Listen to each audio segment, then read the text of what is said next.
18 तारीख हिलोग अलिंग हो दाबी साकाम एमोग लिंग चलाक कना कलेक्टर ऑफिस बाबा को जहाँ तीना मेनाग पेया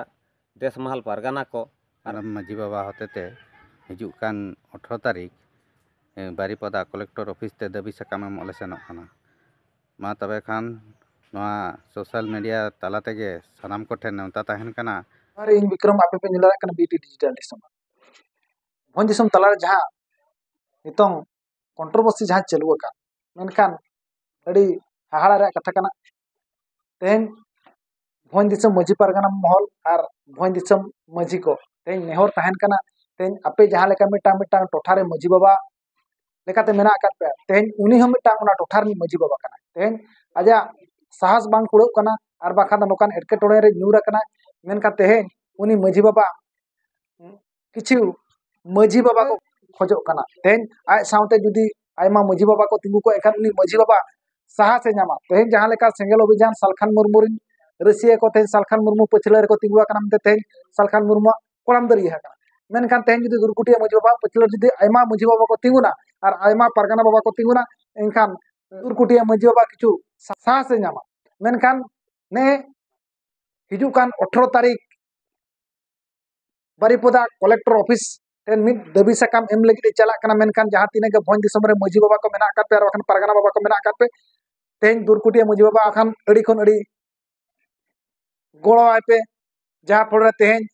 दुरकुटिया मजी बाबा जगह को कोलसा गिड़िया हिजुकान दिन रे आपिया टोठा रे नोंका के बजावा मिद दिन हिलो आपे हो नोंका के सालखान रिन कमिया को कोलसा पेया भारत दिसम रे नितों सालखान मुर्मू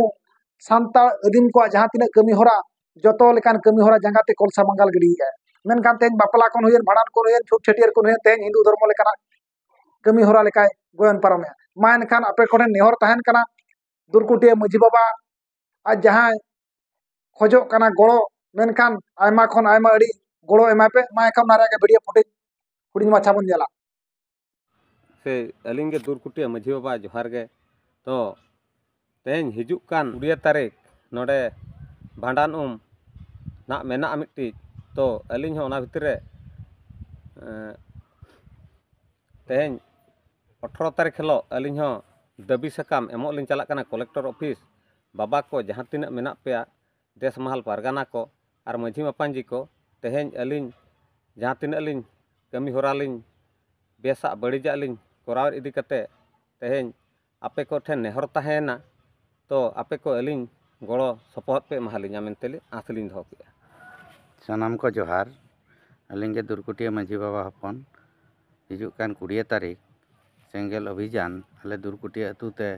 आरहों भांडान हजुआ मेनते सोशल मीडिया करे आंजमोग कना तबे खान आले दुरकुटिया रे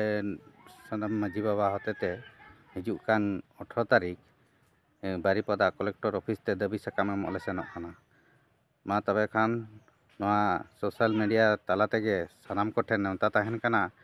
नोआ टोटा रिन जेते माजी बाबा को और भारत रिन जानाम पारगाना को जहाँ के मेना बोना सानाम को गे दाबी साकाम एम ठेन गड़ो सहयोग और बारीपदा कलेक्टर ऑफिस ते बन सेटेरोग मा मेनते आले आस तहन कना।